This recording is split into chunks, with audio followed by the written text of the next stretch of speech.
அகத்திப்பூ பொரியல் செய்கிறதுக்கு இந்த அகத்திப்பூவை வந்து நல்லா ஓப்பன் பண்ணி உள்ளே நரம்பு மாதிரி ஒரு இது இருக்கும், அதை மட்டும் நீங்கள் பிச்சு போட்டுறணும். அந்த நரம்போடு நம்ம குக் பண்ணக்கூடாது.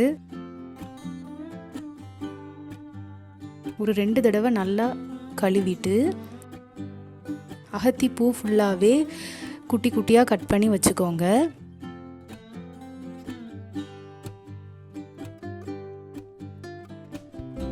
நல்லெண்ணெய் 1 டேபிள் ஸ்பூன்,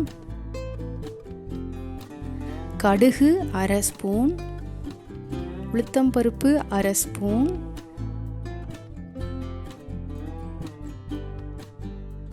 பச்சை மிளகாய் 1 நறுக்கியது, வத்தல் 1, ஒரு பெரிய வெங்காயம் பொடி பொடியாக கட் பண்ணி வச்சுருக்கிறேன், அதையும் போட்டு பொன்னிறமாகிற வரை வறுத்துக்கோங்க.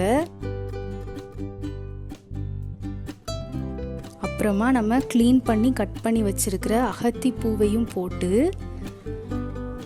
நல்லா கிளறணும்.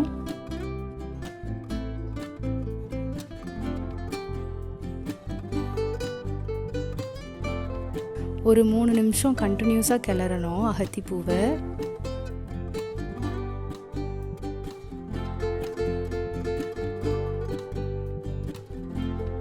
கொஞ்சமாக தண்ணி தெளித்து வேக வைக்கணும், ரொம்ப தண்ணி ஊற்றக்கூடாது.